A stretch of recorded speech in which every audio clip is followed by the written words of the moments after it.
642, welcome back. According to the Pew Research Center, Black Americans are projected to account for 14% of eligible voters this presidential election. That number has grown steadily, but there's still a great push to get as many Black men registered and energized to head to the polls as many as possible. This election could come down to the last few thousand ballots, so community members are creating space for important conversations. A discussion will be held at Hangout NOLA this Saturday. Joining us to share more on what to expect, organizer Andre Hepburn and Ray Bender, co-owner of Hangout NOLA. Very happy to see y'all this morning. Thank you for being here. Thank you for having us. And Andre, you were saying this is a conversation just to talk about the importance of knowing that your voice matters. Exactly. For the most part, when I was, how this happened is I was working out at the gym, and a few young Black men were talking to me. I said, "Oh, are you registered to vote?" And they said that voting really doesn't matter. And the conversation led to them saying they want to open a small business. And I gave them information that I found online through the current administration, how they can do SBA loans, potentially get grants. Through that conversation, their eyes were just like, wow, I didn't know this was available to me. And based off that conversation alone, I said, well, Black men in this community, because small business, by example, in NOLA, small businesses thrive, the community thrives. So therefore, by that conversation, I said, Black men, to have that conversation with them, the power that they have electorally in their voices.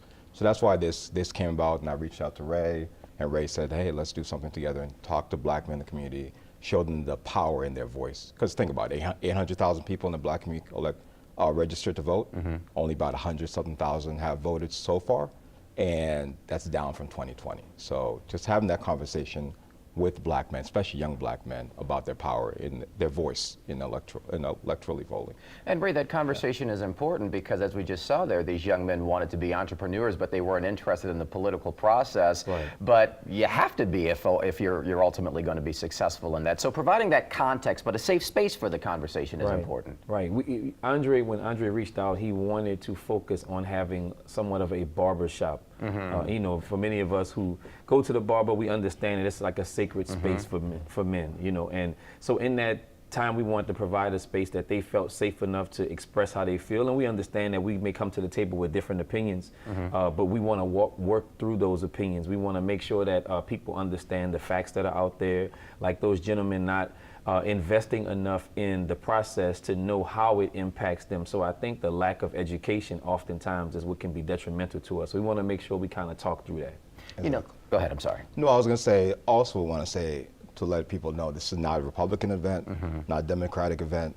It is just us discussing the power in legislation and what is available to the community. Which then segues to what I was going to ask, because we're having this conversation in the backdrop of a presidential election where on both sides there's this conversation about the importance of the Black male vote, which is curious because there had not been that conversation until this election. How sincere do you think that plea is from both sides of the aisle for that particular demographic, or is this just smoke and mirrors?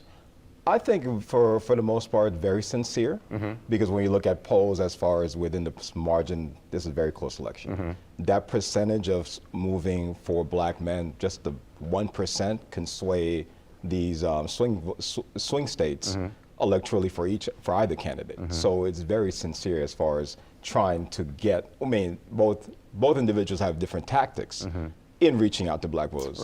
Some are just like egregious. I'm just like, okay, that's crazy. And some are just more so towards the bases where we're looking for. And Ray, what do you hope the trickle down will be in terms of building what will be potentially political engagement from, say, the national perspective that we were just talking about to the streets of New Orleans? So we're hoping that, you know, it's one thing to come into the space and we have conversations about what it means to us to have this movement, how it plays into your daily life. But the biggest thing is the charge to move forward with that. Like, how are you going to allow that to make sure that it, you know, gets you where you need to be? So hopefully these young men and older men will take these opportunities to go and vote and make their voices heard as much as possible. All right, very important conversation. Thank y'all so much for spending the time with us this morning. Appreciate it. And the conversation over at Hangout NOLA, it is tomorrow from 1 to 3 o'clock. So got the information there. Go to our website. We'll let you know where you need to be as well.